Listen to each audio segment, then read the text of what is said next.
Wow, wow, wow, wow, wow, wow, wow, wow.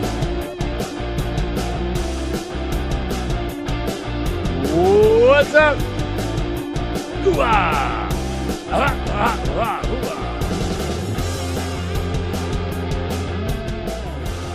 What's up? Man, Washington really stinks, man. I was expecting a much different performance tonight from them. We're live on a Thursday night. Black Gritty is texting me. He's ready to talk. Give me a second, Black Gritty. I got to fade this music down. Just give me a second.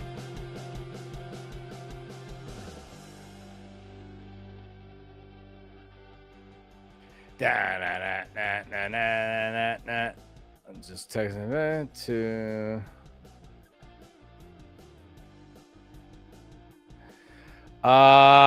Phillies sweep the Mets in a 4-game series. Isn't it amazing?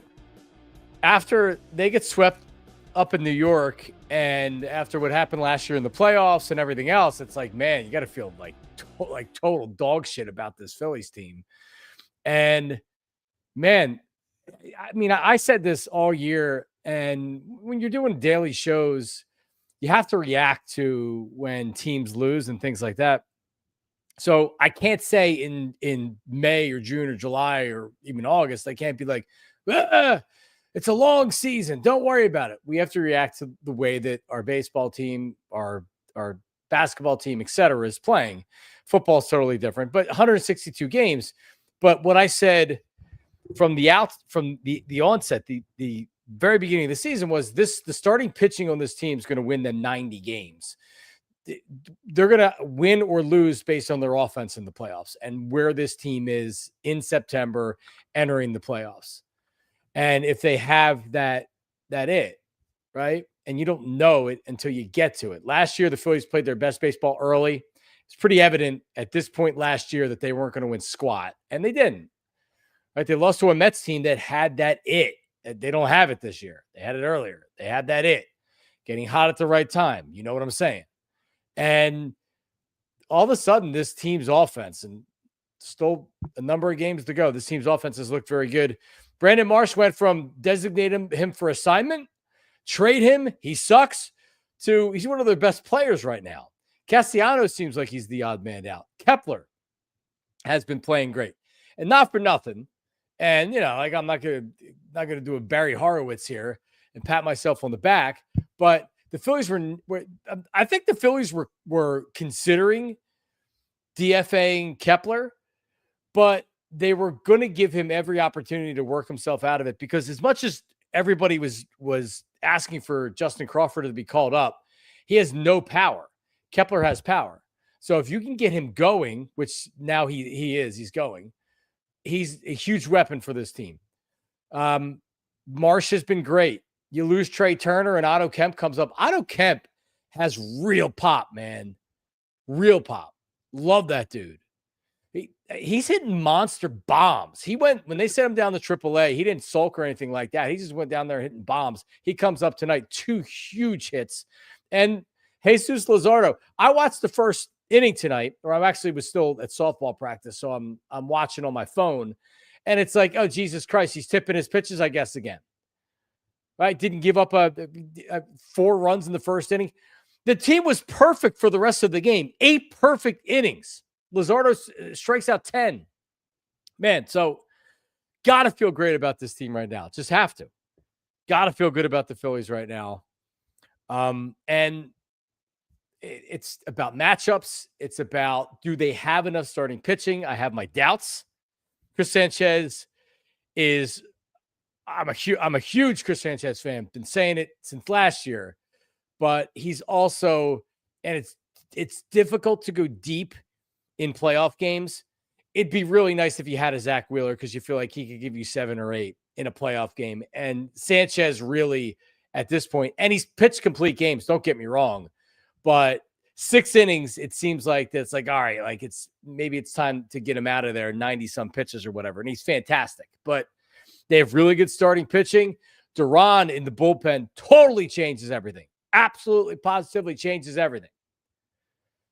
Without Duran, And even if they had Alvarado, like, who really believed in Alvarado? He's a nice arm to have, but he's not the closer. He's the closer sometimes if you don't have Duran.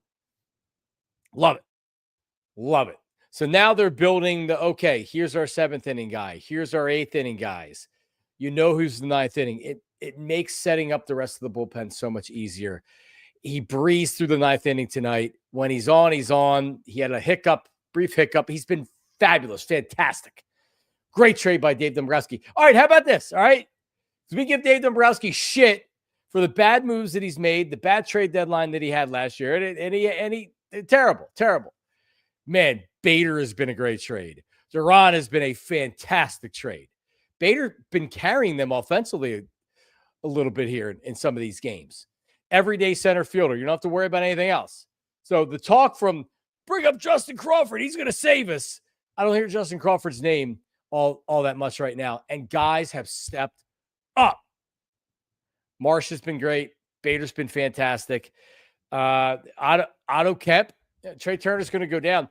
Trey Turner leads the National League in hitting. This was at least the other night. He was the only player that was batting 300 in the entire National League. I don't know if that's changed. There was somebody that was batting 299. He's leading the league at 305 or 306. That's unbelievable.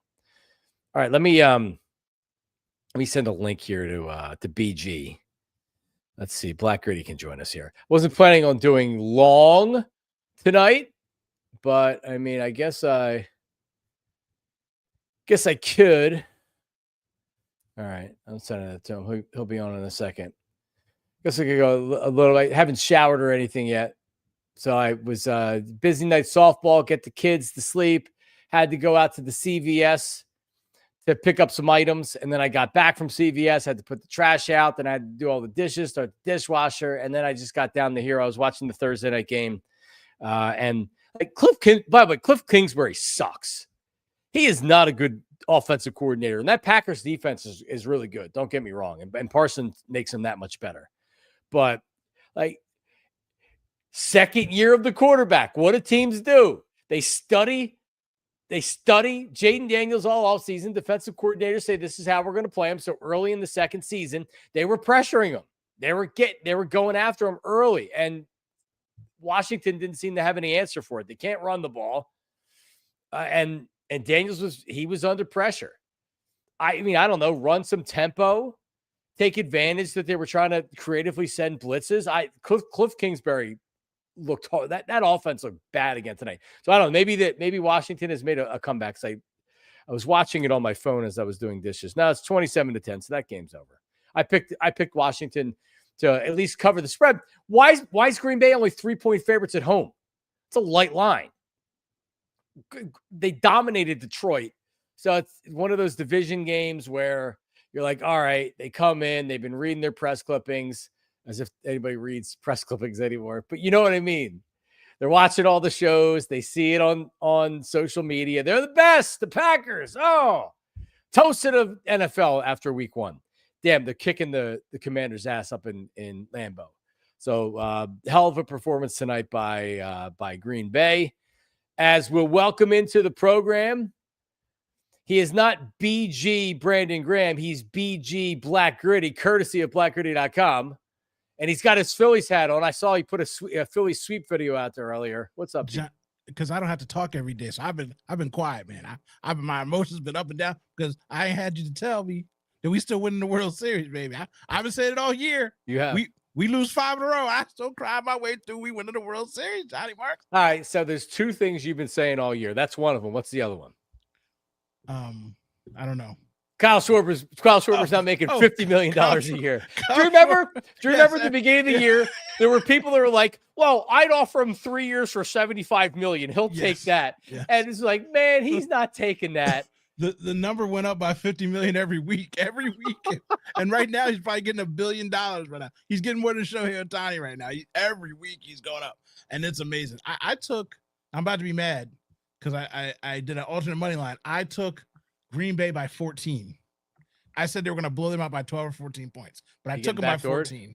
Yeah. And they're driving right now for garbage touchdown. Oh man. God, makes me sick. They couldn't do nothing all game and they get these little garbage So Yeah. what you said earlier before you brought me on is super duper true. Last year, they won so many games with the last minute field goal or long kick, and they didn't beat any playoff teams. So this is what they're actually going to look like when they play a real team this year. The schedule's going to be hard, and Daniels looks like garbage. And I'm here. Does not for look good. Yeah, they had the Hail Mary win against the Bears, right? Like, not that they don't have, not that Jane Daniels isn't a good quarterback, right? Like No, everybody recognizes that he's a really good young quarterback, right? Yes. McLaurin's a good wide receiver. They got rid of Brian Robinson. They didn't feel like they needed him. The running game hasn't looked good. Didn't look good tonight. Yeah, like they put together, and when does this work? They tried to put together another dream team. They just are like, oh, let's get this guy. Let's get that guy. Oh, he's a free agent. Let's get that guy. That never works. No, right? One of the oldest teams in the league. And the Eagles are one of the youngest teams in the league. And the Packers are a young team. Yep. Oh, yeah. The Packers are legit. Yeah. The Packers are actually scary. I expected them to do this, but in my heart, I was hoping that they didn't. But they look really good against this team. And this is a good litmus test for what the Commanders are going to look like the rest of the season.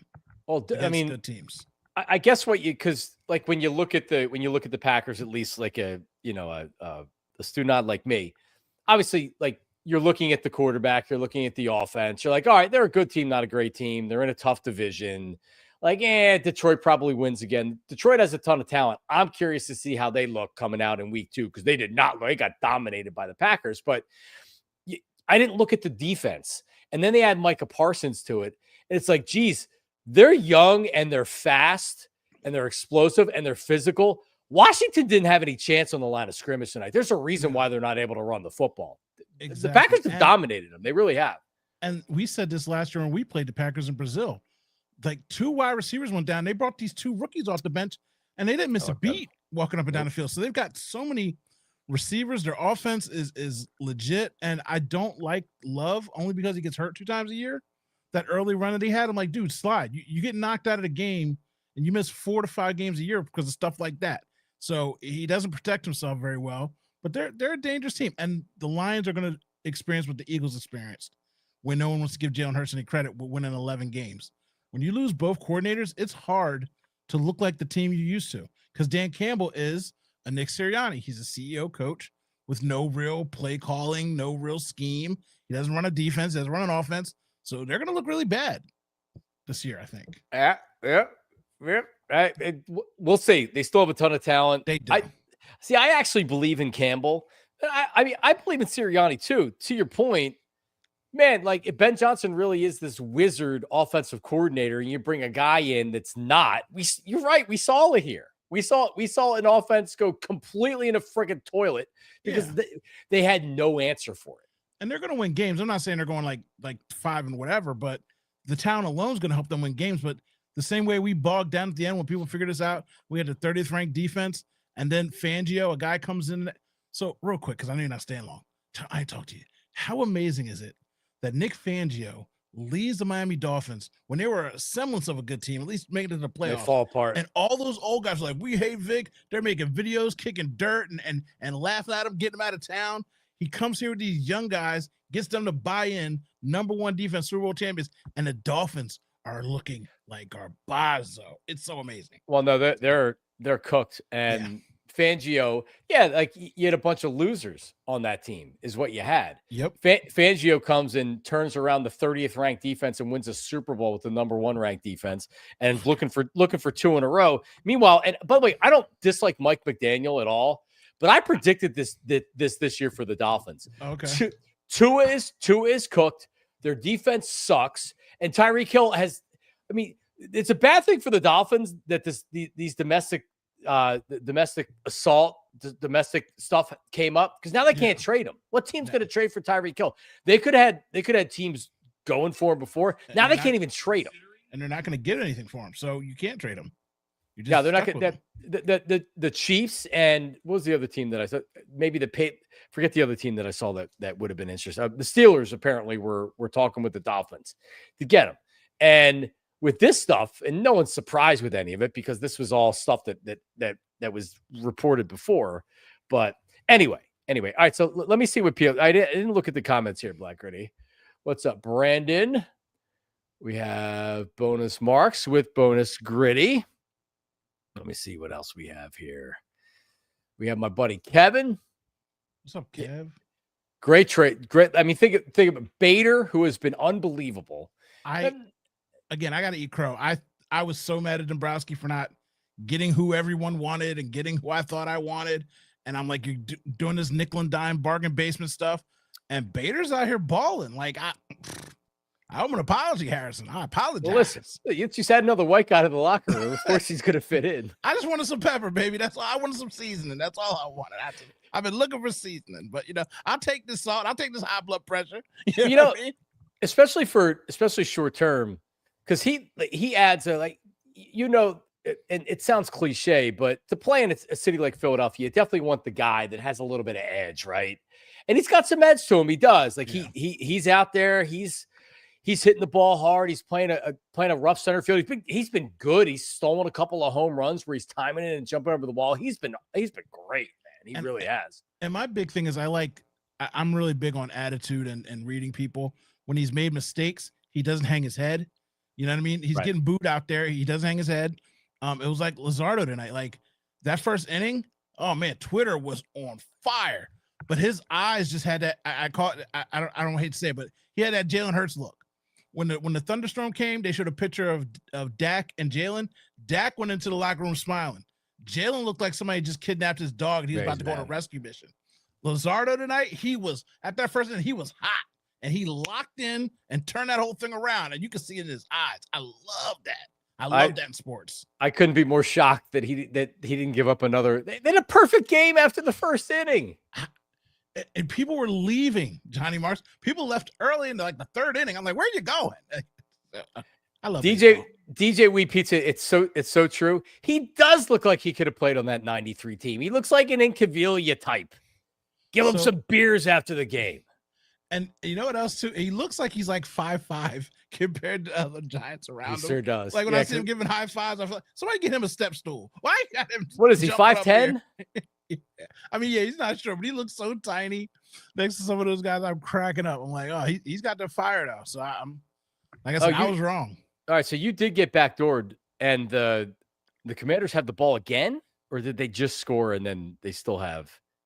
No, so they have the ball again. So I have 3 points, so I would love a touchdown here, and that would be a double backdoor. Yeah, I had a feeling they're going to get blown out, and they're just giving away points now at the end because he doesn't care. Yep. You see how he put out a new offensive play line when they scored that one touchdown. He's like, all right, let's stop playing around. They walked down the field and scored. They can do what they want. Yeah, they're just trying to get out of there on a short week. All right, let me say this because we're talking about the game, and it'll probably be the end of this game here. Anybody else have the thought? And I was saying it to myself last week. Wouldn't it be nice to have Zach Ertz in an Eagles uniform right now, especially with Goddard already injured?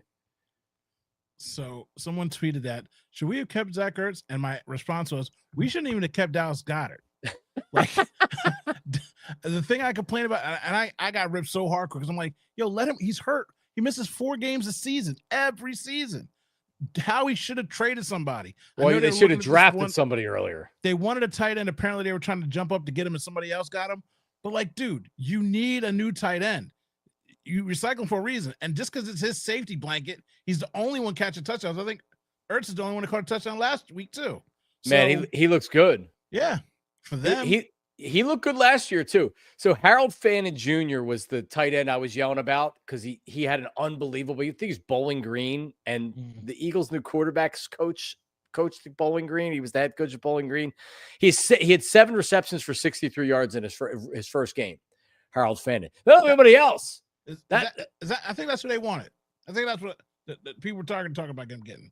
3rd round. It makes sense. But anyway, so the reason why Zach Ertz isn't back is because he left on bad terms with Howie. I think from everything that I heard, he wanted to come back after it was over with Arizona. The Eagles didn't want him because they felt like it would be bad bringing him back into the locker room based on how it ended here before. Remember, he was yelling. He was like fighting with Howie. He was yelling and screaming at Howie because they didn't give him a new contract. Yeah, he dyed his hair blonde. Yeah, that's right. He dyed his hair blonde. He's mad. He was wearing his jersey inside out. Yeah. Now you said that. Now I'm starting to remember all the stuff. He went Eminem, had his jersey inside out. He was pouting big time, and he was crying too. Like, he loved Philadelphia. His wife loved Philadelphia. And I get it, but you're right. He probably could have handled a little bit better, and he would have been welcome back. But I mean, I don't see him out here blocking anybody either. So I mean, well, no, that's for sure. He's no yak Zach. All he does is catch the ball and go down every single time. Yeah. Didn't he say that he's like, this is the most fun he's ever had in his career or some shit like that? He said something like that last year. Yeah. And I don't Gritty, like, I don't want to. I love Zach Ertz. He won a Super Bowl here. He had a huge play in the Super Bowl. I don't want to bash him. I'm not going to bash him. But clearly his feelings are still hurt. He loves Philadelphia. His wife loves Philadelphia. Like, I saw the video. Like, he's basically laying in his wife's lap talking about, we got our foundation here, our family. He did not want to leave. So I get it. But, you know, he may retire as a commander now. If that, well, don't say that. That makes me feel sick. That actually made me feel some sort of way. I don't want that. We got to mend fences out here, Johnny Marks. We got to mend fences. I was thinking about this with all the great players that have come through now from that Super Bowl. I mean, we're talking about multiple Super Bowls here, Blackbeard. Let me pinch myself for a second and realize what we're talking about here. So good. Super Bowls. Life is so good. But they got to retire a bunch of numbers, right? So I don't know. What do you think they should do about retired numbers? I feel like they should soft retire numbers. Like, bring the guy in, retire, have a retirement ceremony for him, but allow the number to be used on request from the player. Right. If the player wants to give, like with Irving. When somebody wants to wear 88, if you're not good, he says no. You're a great wide receiver, you get the 88. If you're a great wide receiver, you get 88. Not everybody can get 88. But, you know, I feel like that's how they should do it, because even Micah Parsons is number one. It weirds me out. Like, I don't like the way everybody can just wear any number they want now. It's odd. I don't like the way it looks. Also, side note, if you notice, the Packers are the only NFL team that still uses the old retro jerseys because they make their own jerseys. And it's so sexy and clean because everybody else has the Nike whatever. But if you look at their collar and their neck and even the vapor holes and stuff like that, they get their stuff made locally in Green Bay. They do not use all the other jerseys everybody else uses. Some old lady in a house makes them. Yep, there's a little hut factory. Yeah. Yep, a little hut factory, because they're owned by their fans, so they don't have to bend the knee to the league. Good for them. Yeah, which is interesting, because I'm like, why do their jerseys look so old school and retro all the time? And I went and looked it up, and that's why. Look at they you. Get to make their own jerseys. I didn't know that. That's great knowledge. That's almost like OG Wade's knowledge without college, but it's even better than that. I Googled mine. I didn't go to college either. I Googled it. So Zach Ertz is a Wall of Famer, not retired. So here's who I'm retiring from that run. Ready? Yep. Jason Peters is going to get his number retired. The really bodyguard. Yeah, I mean, I can't argue against it. Is he still playing? No, no one would take him this year. No. Sure, he's not on a team somewhere. He's in the USFL somewhere trying out for a team. CFL. So that's where you got to know when to end it. Brandon Graham gets his number retired. 100%. He's Mr. Eagle. Yep. If I'm retiring one number, it's not a problem, but it's hard to retire Brandon and not retire Fletcher. But are you retiring Fletcher? Because now, like, where does it stop? Where do you end it? That's what I'm saying. Soft retirement. Like, they've got to stop with the whole, like, they pull numbers up but not retirement. Like, they won't let anybody have Foles' number. Right. Well, it's like Randall. No one gets 12. No one gets 9. 12. Right. How come Jaworski's number got given up? Because Jaworski gave permission. Well, he also was okay. Like, he wasn't Foles. He didn't win a Super Bowl. Hey, he went to a Super Bowl.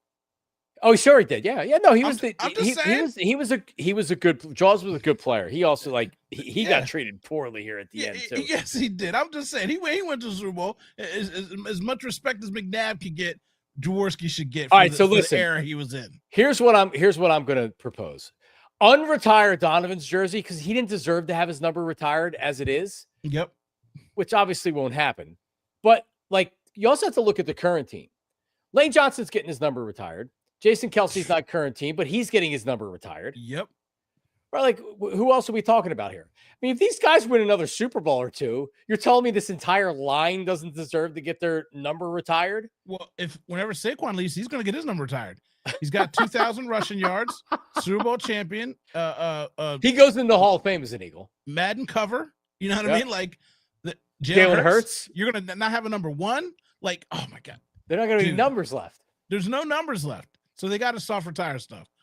You've got to be, maybe you should only retire Hall of Famers. Well, that doesn't help really either. That's the Phillies thing. Well, I mean, like, to me, it's so much harder in football because they don't have the longevity. They don't have the careers that baseball players have. Right? Like, baseball players can play deep into their 30s, and not a lot of football players do that. Now, Lane is going to do that. Yeah. Because Peters, Lane, Kelsey, those are the three linemen in that run that should be retired. BG and Fletch, and then there's really nobody. Who am I missing on that defense? Like, I guess that none of the corners are going to do it. No, Malcolm Jenkins. No, that's it. That's it.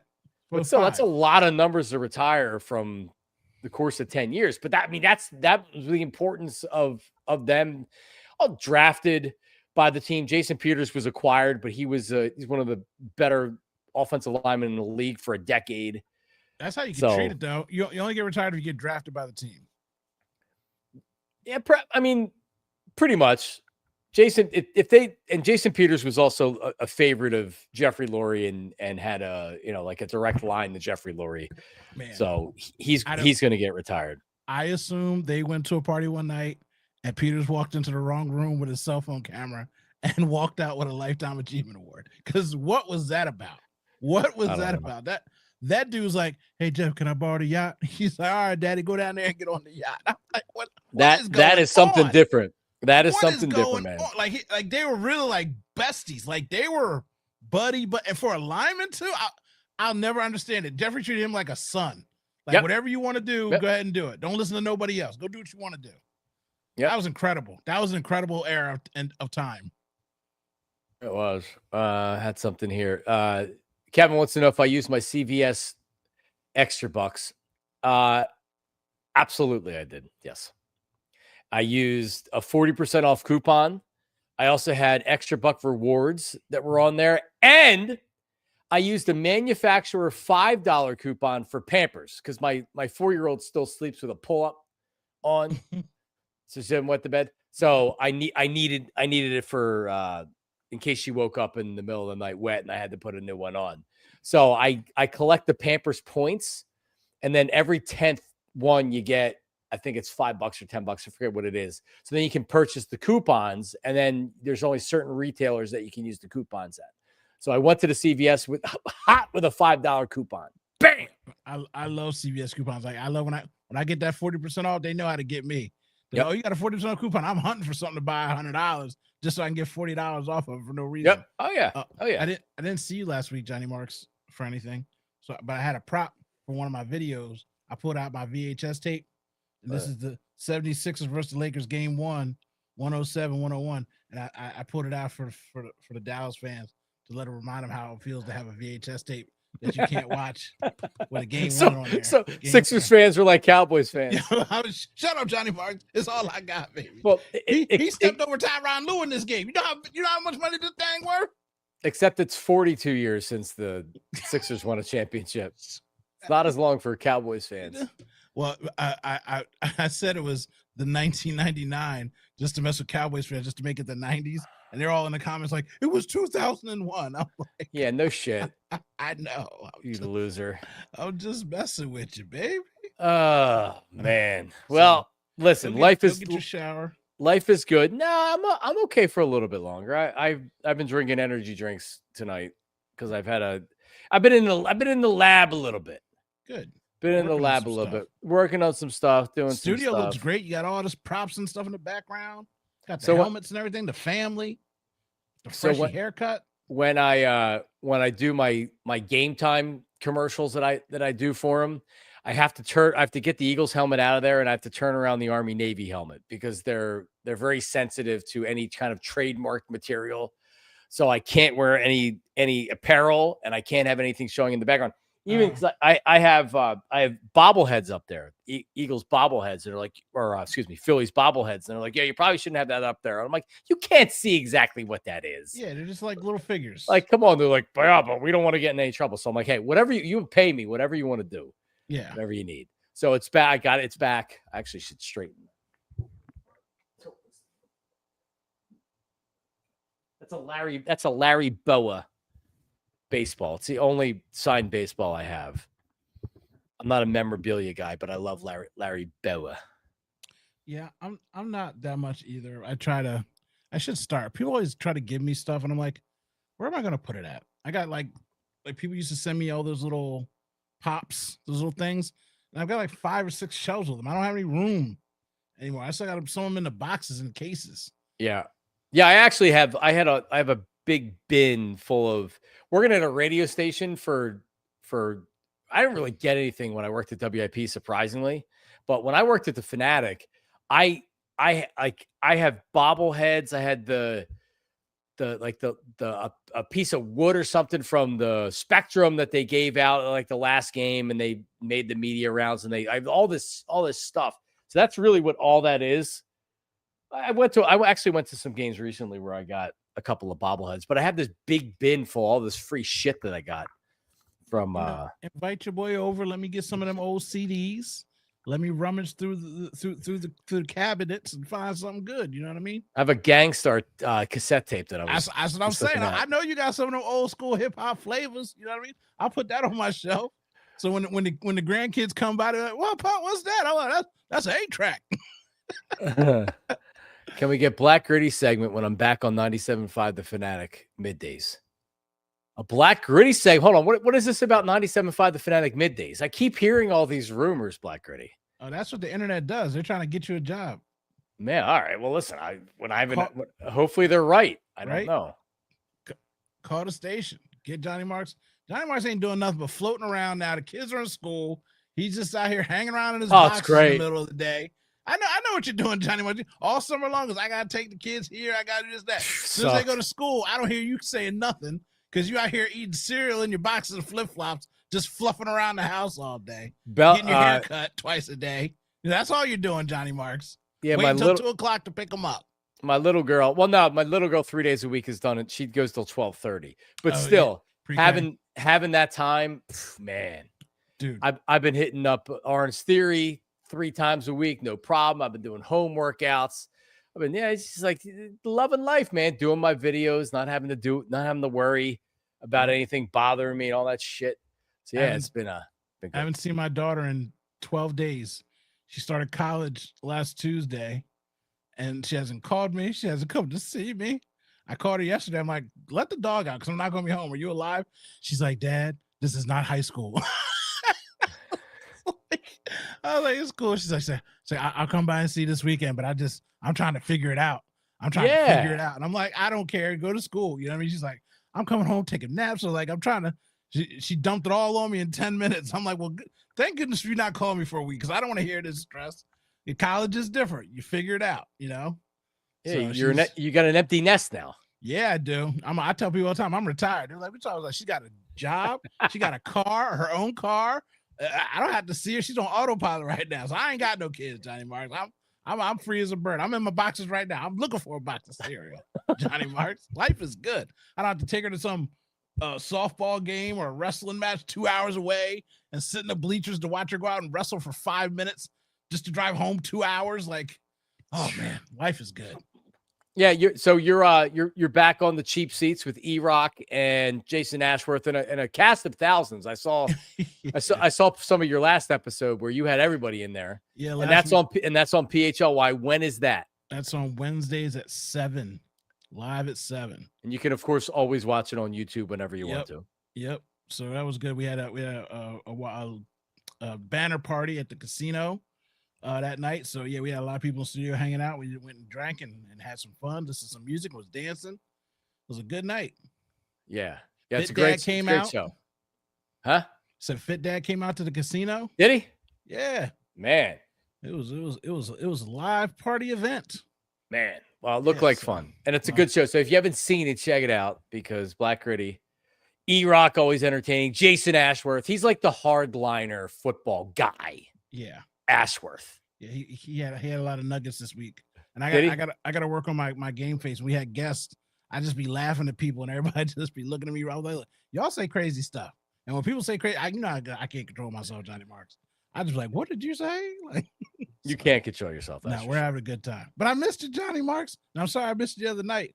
I had a little afternoon delight. So you had a rendezvous. Yeah. By the time I got to my phone, I was like, oh, Johnny Marks sent out the bat signal. But I was already in the bat cave. Yeah, well, I don't normally this is the time to get you. Yeah. Which is late night. Yeah, because I don't sleep. Yeah. This is the most likely time to find Black Gritty availables right now. Yep. Shortly before midnight. Yes. Creeping. All right. So the guy that kept singing. I don't remember when you became a professional caller to sports radio. I remember you early on in Marks and Reese when Ben was still the producer. You were very much, and I think I remember you at the Fanatic, but I'm kind of hazy when you. So on the Fanatic, I would only call Cuz and Devon, and I was always calling Ike's show when he had Carlin and went through all the hosts, or every year was a new host. I'm like, you killing all these hosts every time you get somebody new. That was last year. You're the only one lasting. So and I never called the morning show. I started calling because of Seltzer. I called one time to Go Birds, and he was all happy, bubbly, how he be. Right. And he was laughing at my commentary. And I was like, you know what? Love Seltzer. So I started calling him and Richie and Weasel Boy. and that's what I started calling all the time. But yeah, you were my favorite host that Ike had. We had great battles. We only had to hang up on each other twice. Is that it? You honored all your bets. we had that bet going about the Lions. You had to wear a bag on your head. I remember it. Life was good. I mean, I always came out to your live events. I bring the kid out. My kid loved you. She loved was it Mike and Ike? It was Mike and Ike, yeah. So my daughter loved him and she loved you. She's like, those are my two favorite combinations with Ike. I love Johnny Marks and Ike. Like they're just because she loved the wife talk stuff. She liked all the stories you would tell, like with the RAV4. Like she just loved the regular conversation you guys had. So like you were like always her favorite. Like when I was in the car listening, like she would tolerate it because she don't want me talking about backup linebackers. Exactly. Right? Well, yeah. I mean, that's why you got to mix it up, because otherwise I would drive myself crazy if I had to talk about sports for an entire show. I got so much to talk about. So much to talk about. That was one of my favorite things too. It was your birthday, and I was making funny, and I was like, "You sound like the type of guy to drive a RAV4," and you're like, "I do drive a RAV4." Yeah. I was like, "What are the odds, Johnny Marks?" And then sound like it. My 4-year-old, because I showed her the picture of it. My RAV4 was blown up by a deer. I hit a deer driving into work one morning, and it totally blew up totaled the car or whatever. I didn't show a picture of the dead deer to my daughter. Yeah. I told her, and she's like, "What?" So I showed her the picture. I'm like, "This is Dad's old car." And it was the RAV4. It was a black RAV4. Yep. I knew it. And I drove a Corolla before that. Yep. Oh, that's what my daughter's got right now. She's got a Corolla. Yeah. She out here a little scooting in her Corolla. You believe it was a manual transmission? Man, I bet you got like 40,000 miles a gallon in that car. I put like $150, 150,000 miles on that car. Really, is what with brakes and tires, and that's it. That's all I needed, man. Give me brakes, give me tires. I was driving that car through like forever. I remember working in radio, you're driving all over the place. So I'm going down to Atlantic City once a week. I'm driving to this place. I'm driving to that place. I'm driving in the studio. I'm going down to games or whatever. And man, I beat the hell out of that car. I didn't even think about that. There's a lot of travel involved in like the radio stuff, because you're always going to, it's one of my least favorite things is having to go somewhere to do a show. Now you gonna be trekking that minivan around? That's a whole different world of gas, brother. I need it's a hybrid. So okay. I want to get a new car. I need a car deal if I get back on the radio. I need a new car. I know where we're going to get a car from. Nope. Can't do it. Central City Toyota, Uncle Jamie. That's right. No, Can't do it. No, I don't Um, think so. Don't think so. So, well, I mean, I know some other people or whatever. If Bayless says best lineup, Bruno Mays, Marks, Embrace, Missinelli. Were you listening to the Fanatic at that point? Because that's when a lot of old school Fanatic listeners talk about the best at the station. It was Jason Bertides with Mike, Sean and I, and then Bruno and Mays. And then I guess then it was Mike and Mike in the mornings before Anthony came to the. So I never listened to Mike Missinelli. My dad did. So I listened through like osmosis when I was in his car. So because I didn't know who Mike was until I started like listening to like the Cuz, and then I was like, okay. So then like it brought me onto the boat of that. But my dad was like, I like Mike Missinelli. He calls it straight. I was like, okay. Okay, so you like, like, and it's funny because people got their guys, you know what I mean, and that was one of his guys. Mike was my guy. The Steve and Mike show, which was, Christ, I was still in high school. That was that was like Eric Lindros Flyers, and I think they were mid '90s, and then that's when they put Mike with Howard, and I always loved Mike. I hated Mike and Howard. I didn't actually like Mike and Anthony. It was Italian. It was too much Italian. Yeah. You know what I mean? Like you need to balance it. Yeah, and Cuz is like a strange Italian. Like he's like, I don't like sauce on this, only sauce on that. No chicken cutlets. Like I like. He's an odd eater. Italian. No, Anthony's one of the oddest eaters you'll ever meet. Yeah, you're the only Italian. I know. I've been to Italy, bro. This is acceptable. Not Fugazi. It's Fugazi. Not for him. You be having me questioning my Italian. Yeah. All right. Well, there you go. Well, we gotta talk about the Eagles game before we get out of here. I don't think I had anything else. So I saw Elliott put up a tweet that it was so Elliott-ish, where he says, and I get a kick out of it because I look at it in slow motion, Black Gritty, the tweet. So Elliott puts up a tweet, and I should pull it up and share it, but I don't feel like it, where he says Sunday would be an acceptable loss for the Eagles, and he says that the Chiefs are desperate or whatever else, right? So I'm gonna actually pull it up. I think Elliott also said in the middle of the Chiefs-Chargers game, everybody should be rooting for the Chiefs to win right now because if they lose to the Chargers, it's going to be bad for the Eagles. I'm like, what? What are you talking about? Well, he's talking about the desperation factor of not going to 0-2. I mean, I was rooting against the Chiefs because I hate the Chiefs and I hate Pat Mahomes.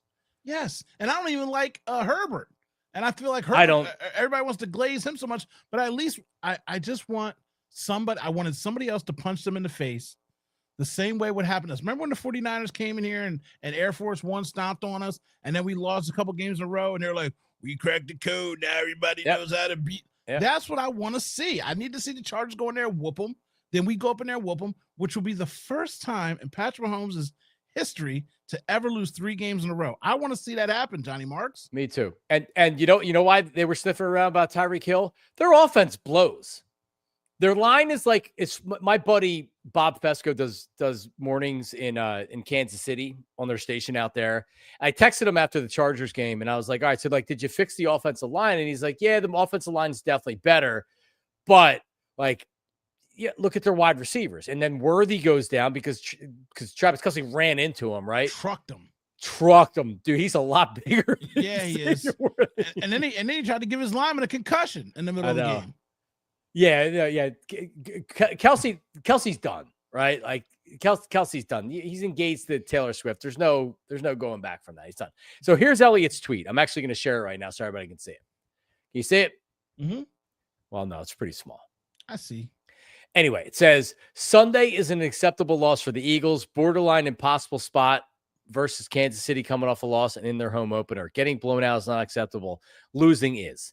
So, like, he says that, and you get the obvious reaction of what people are going to say. So you get the meathead ex-football player Seth that retweets it. It's like, there's never an acceptable loss. And then you get 1,000 people that hate Elliott and let him know that they hate him. And then 1,000 people retweet it and 1,000 people like it.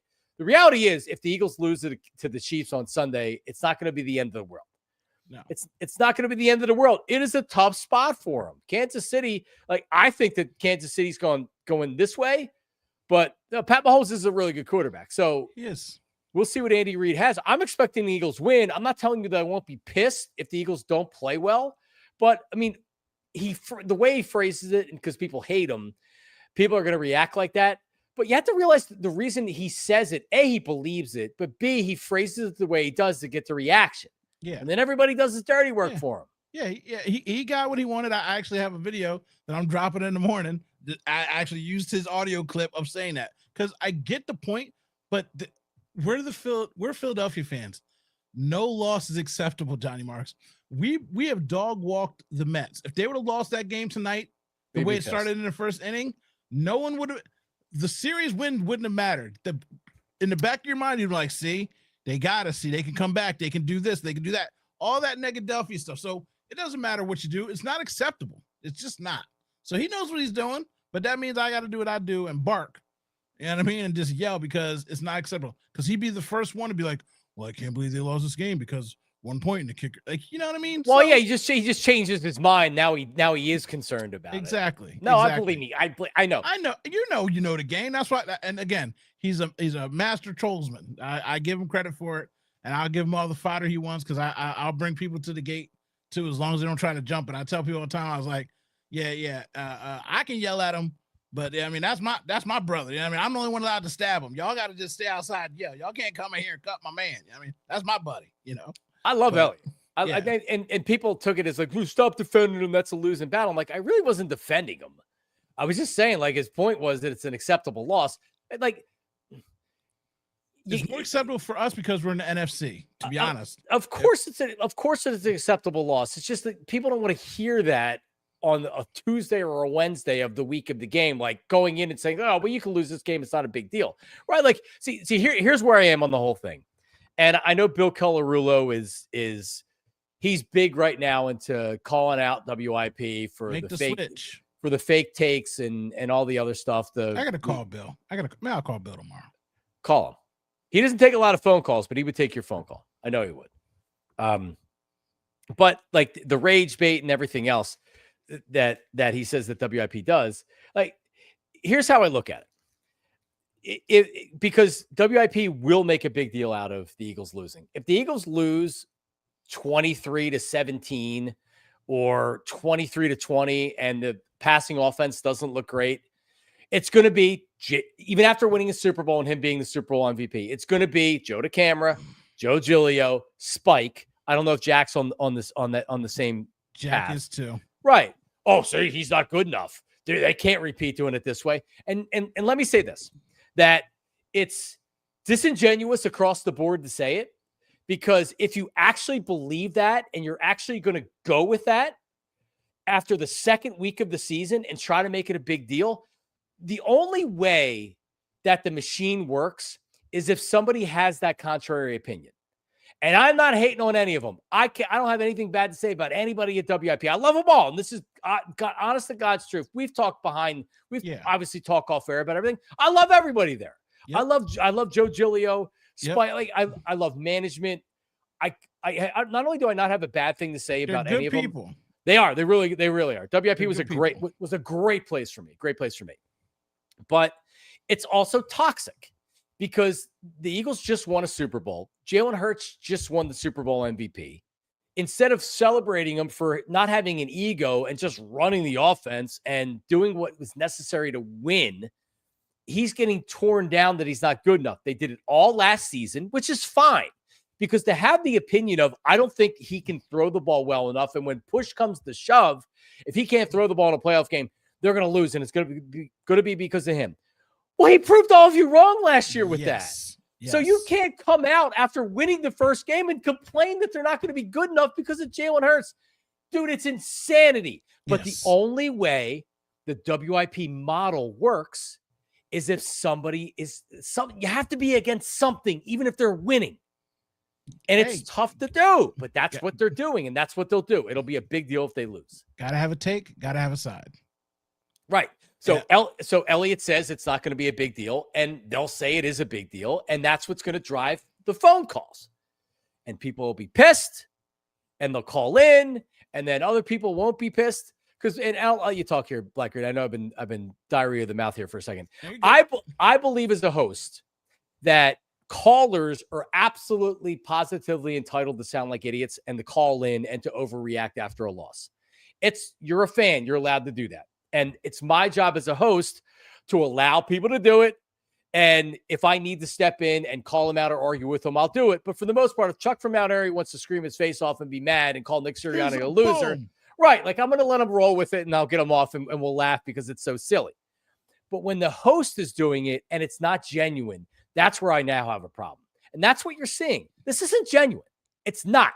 It's being done. And I can say this, Black Grady, because I was a part of it and I did it. And I got sick of it. What did we fight over? I don't remember. It was the quarterback. Well, I was right. Sudfield. I was right. Yes, I was right. It was Sudfield. Yeah. Admit I was right. Yeah, you were right. I don't care. It sounded so dumb at the time. I was driving my car. This is honestly the truth. I was driving and there was a forest next to me. And I dipped my wheel like this. And I was like, I was so mad. I dipped my wheel on the curb and I caught immediately. I'm like, when I said you about to have me drive off a cliff, I was so angry and listened to what you were saying. I'm like, but what was it that that the Eagles are better off with Sudfeld playing than Hurts or something like that? Yes, it was like they're better off playing with Sudfeld than Hurts. And I was like, because somebody got hurt, and so Sudfeld was third, and whatever. And maybe Hurts would have been dinged up a little bit, but I was like, you can't be serious talking about Sudfeld right now. Like we got bigger fish to fry. Like, it broke my brain. Like I was so angry at you. That's how elite the take was. You didn't even know what to do. Dude, I did not know. I did not know, because when I called back the next day, Jack's like, just give him like 2 more days. He's still mad at you. He ain't gonna take your call, brother. Just hang up. Don't call back for like 48 more hours.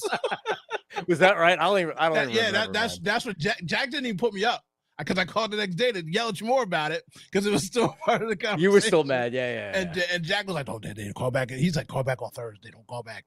He ain't gonna take your call. He's still mad at you." Like, that's funny. Like, yeah. So they play the game and they play it well. The thing, like you said, is like when they're disingenuous. Like now all of a sudden, certain people are big Phillies fans and they try to bully other people for being down on the Phillies. When you talk so much, you act like people don't listen to you every day on the road, in their truck, at their home. So when you bash a team, and then when you want to flip it around and be positive because other people being negative, well, I heard you for 3 months talk badly about this team. So now you're mad at me because I'm still wishy-washy. It's tough, dude. It's rough. It's tough. It's tough because, and I said this to Bill Colarulo, that when you're doing 20 hours a week, you'll hear people say, and I heard Angelo say this after he was done, like filling 20 hours a week is difficult. During football season, filling 20 hours a week isn't difficult. Yeah. The rest of the year, filling 20 hours a week is difficult. But even during football season, and it's what I was saying, like if the Eagles lose on Sunday and they lose 23-17, the offense doesn't look good, but it was a really tough spot. Kansas City was desperate to get the win. WIP can't go on the air on Monday and say that, because then their model doesn't work. If everybody goes on the air, it's just like, but no one's going to call. No one's going to be angry. They need to rile people up. Yeah. And I think the challenge from the other station's perspective, from the Fanatics perspective, is what do you do? Because you don't want to do what they're doing, which is the over the top, the season's over, Jalen Hurts sucks. But if everybody goes on the air the next day and says, oh, well, it's just one loss, they won the Super Bowl, no one's going to give a shit and no one's going to listen. No one's going to call in. I know they're not as caller intensive over there, but still, like, there needs to be a little bit of bite. So, like, I understand the model, and I was a part of the model for a long time. But then you know what happens, Black Gritty? Like you had just said, you forget what you even said because it's about just getting through that day. You don't remember what you said. You don't remember what the opinions that you had. It didn't matter. I don't know what I said 2 weeks ago. Yeah, I don't care. I said that 2 weeks ago. I didn't say that today. Stephen A. Smith does it every day. He doesn't know what he's saying. And he's got producers in his ear. Oh, my God, dude. He doesn't know what the inning was, what the game was. He's getting points wrong. He's getting names wrong. And so, when you talk that much, it is hard. Like, and it's funny because, like, to the model, what you say, like, I call in and get angry all the time, but like sometimes I get angry. Like Jojo said something positive a couple weeks ago, like, oh, the Phillies are going to clear and win, and then they lost 3 games. I called in like, yo, stop being positive about my team. I don't like you being positive. You being positive make things scary for me. So just shut up and stay negative. I'm mad at you for being happy. You know what I mean? So, I try to like pick my time to call. I don't call as much as I used to. I miss you, Johnny Marks. I used to call every day. Now I'm like 2-3 times a week, and that's about all the time I got to give. That's all you got. Stuff well, listen, you're like big and famous now. You're a social media influencer. Your YouTube presence is growing. Somebody noticed me at the casino. A guy walked by me. I was sitting there waiting.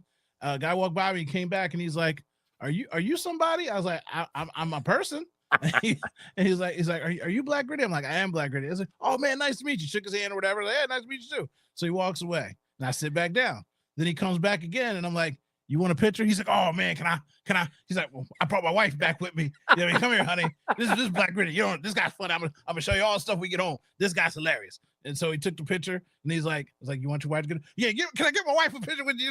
I'm just like, dude, I'm not special. You didn't grab your wife's ass, did you? You got to put the. People will notice this. I don't know if it was you that pointed it out. On the back. My hands, well, all the pictures that you take, and not with women at like the listeners, but we used to get we would get Hooters that would drop us off wings during football season once a week. Like nice looking girls coming up wearing those little shorts and stuff. You see my hands in every single picture that was ever taken from the Xfinity Lounge. I learned that from Keanu Reeves. Keanu Reeves does the whole hand floating thing. Right. Like his hands like adjacent or out. Like he just make sure you can see the hands, everybody. Like, let's take this picture together. Freeze. Yep. We're good to Damn go. right. I don't need any of that stuff. No. But so and by the way, just one more thing with the WIP thing. Like you will not hear me criticize, probably for the most part, regardless of where I go next or what I do next. Like this will not be a personal attack on anybody. This will not be like, this isn't going to be Radio Wars where I'm like, oh, F this guy or F that guy, or like he sucks. I wouldn't do that because those guys were my brothers for a long time. And you've worked at both stations. You've been at both stations. You make relationships at both places. Yes. That's why, like, when people, my favorite thing is for me is like, oh, Black Reed's probably going to call 975 next and give the same take. First of all, I always give a different take. I can call back-to-back different stations. I give a different take because I got many takes. 2, so you mean to tell me that you're disloyal to WIP because you turned the night? You heard hear me on 975. You're not under contract for if WIP wants to put you under contract, then yeah. And nobody at WIP or 975 cares. They all like my calls. Like they all generally like me. I mean, they don't take my calls, but I don't work for anybody. So it's always funny to me. I'm like, so you listen to both stations too, huh? So when it got boring, when I called the other one, that's when you turned the knob, because that's what happens. Yeah. When the conversation turns, I'll pop out. Howard Stern versus DeBella. No, but I guess my point is that, I don't work for WIP anymore. So if I'm not working for WIP, don't expect me not to try to stir shit up and be a pain in the ass. Yeah. If I was to go work at another radio station, because if I was to get a job at another radio station, my absolute 100% intention is to be a pain in the ass, and I will be. Yeah. Thank you. And people like that. Yeah, I know. We need listen, sports radio is boring in this town right now. It's a lot of complaining, like WIP this, WIP that. They've never had higher ratings ever. Exactly. And give me a break. It's an open market. Go listen to who you want to listen to. Right. And you've got a lot of following people that miss you. Like I hear that all the time. Man, I miss Johnny Marks. Because I still go down to Chickies on Mondays after home games. Because I got friends that fly in, so I go sit with them. And all I hear, I miss John Marks. I'm like, shut up, I miss him too. Yeah, so, Herb's been contacting me quite a bit. Oh, you gonna help Herb write this book or what? Is he still writing the book? We try to get this Herb book published, man. Well, he doesn't. 3 pages or 300 pages. I don't know what's going on. He doesn't talk about it anymore, does he? No. As I said, I'm trying. I'm trying to find out What happened to the book? How deep did you get, Herb?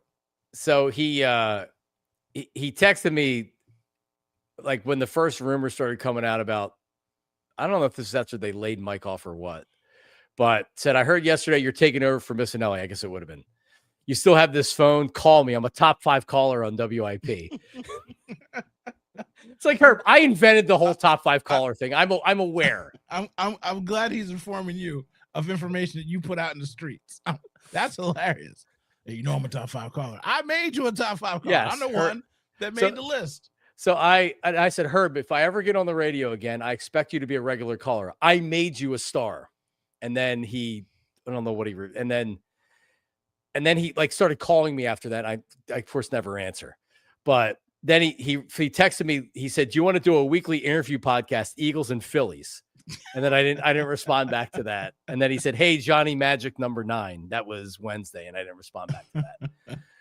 So yeah, the top 5 caller, that always used to be my favorite. Cause every time I call in, I'm like, I don't need to be on that list because I'm a professional caller. I mean, that's for fans. Y'all not professionals like me. I'm a professional. Right. Everybody, Gritty, they should have put you in the top 5. I was like, I requested to be out of the top 5. I'm gonna leave that to the other people. Did you fight a bunch of scraps? Did you hear me the night talking about my conversation with OG Wade? No. Were you on for it? OG Wade was calling me, and he called me, and I answered, and I'm like, well, I didn't answer because I was like, was it like Saturday afternoon, and I was running around. I'm like, dude, I'll try to call you later, and then I didn't. So then he called me on Monday, and I was like, and I'm like, yo, I can call you at this time because I had like 15, 20 minutes to talk. So I called him, and he was his producer, Justin. I don't know if you've ever met Justin. I have. But I guess Spike was pretty cruel to him on the air. Some things. Justin? Yeah, he called him a creep. Oh, yeah, he does. He does that. He does say that about him all the time. He's like, oh, his little minion was there. He does say derogatory things. And he's a good kid. He's a shy guy. He's a good person. He's a good kid, which is what I said. Like I would never.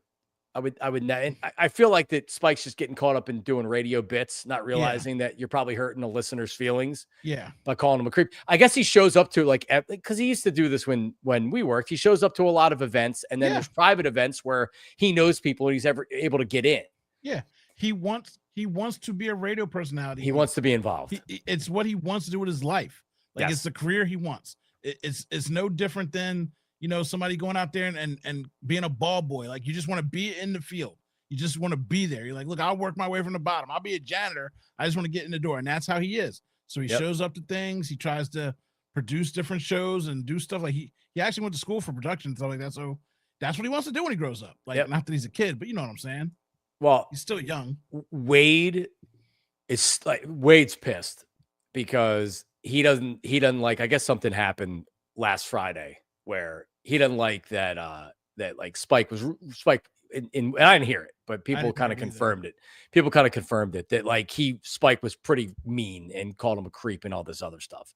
So Wade was like pissed. And I'm like, dude, here's what you got to understand, Wade. Like, this is all a bit, right? Like your whole thing is a bit, this, you're writing up the top callers or the top hosts and you're putting it out there and you're calling in and like, you're doing a bit. You're doing a bit. Like he shouldn't be calling him a creep, but like to Spike, he's a part of this bit. So I'm like, just don't stop calling in the afternoon show if you have a problem with it. You know what I mean? Like otherwise, you're probably going to continue to get this kind of treatment. Like I wouldn't email or call the program director or anything like that. Then Spike will just probably put that on the air and it'll be even more of a bit. Yeah. Like just ignore it when you call in. Like. I don't know, like tell Spike privately, like, yo, like it's not cool. Leave the kid alone or whatever. But anyway, OG Wade was, OG Wade furious. Yeah. And that's why I don't call the show anymore. I miss Ike. I miss Jack. So when I call, like Spike takes my call, but I instantly just say hi to him. And I go to talk directly to both of them and make my point. And I get off. He's like, oh, Gritty's calling. I called 2 times last October 15th. And then I called like about 4 weeks ago to yell at Jack about the Jack drove the camera thing because I got money with my uncle on it and I had to yell at Jack. So I've called 2 times in the last year since October. And October I called because me and Ike are Libra babies. He's on the 15th. I'm on the 17th. I called literally say happy birthday. And he's like, oh, he makes his return. He's calling back. And I was like, I just called to say happy birthday to Ike, baby. You know what I mean? Libra gang. And I hung up. He's like, oh, wow. Yeah, I'm not talking to you, bro. Well, you and Spike had a confrontation at Yes. Chickies, if I remember. Yes, he put his hands on me, and I didn't want him touching me. he touched me, and it was about to be on like Donkey Kong. And by the grace of God, by all the other lovely people at WIP, is why I didn't smack him in his face. Because I asked him twice to get out of my face and stop touching me. And he tried to like boss me. Listen, you're gonna have to listen to me. I'm like, I don't work for you.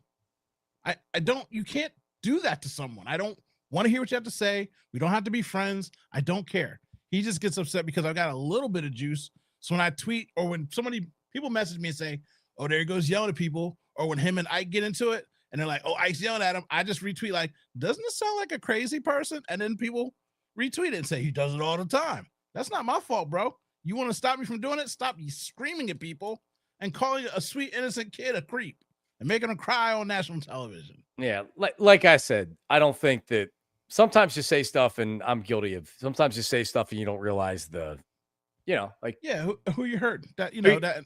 And I've done it again, and I'm the type to apologize. Like I said, like when I yelled at you and we got into fisticuffs and I was wrong, I apologize and say I'm wrong. It's nothing for me to be a man and apologize, because sometimes you do make a joke and I say crazy stuff. You know what I mean? Yeah, you're crazy. Bryce, thank you for choosing me, but I've called you some weird stuff sometimes, baby. But that don't mean I'm not thankful for you, Bryce. You know what I mean? So, prediction on the game. Eagles by 14. I'm going by numbers this year. I'm not picking scores because I'm doing my spreads big this year. I'm taking the Eagles by 14. Let me see what I was surprised because the line opened up. It's the Chiefs favored by a point, and I was like, all right, well, that's about right. It's not a lot of confidence in the Chiefs, but they are at home and they lost their first game. Very quickly, that line jumped to Eagles favored by a point. So a bunch of money came in, and the odds makers were like, oh shit. And they don't have their 2 wide receivers. I don't know what they're going to do. Point and a half. The Eagles are favored by 1.5.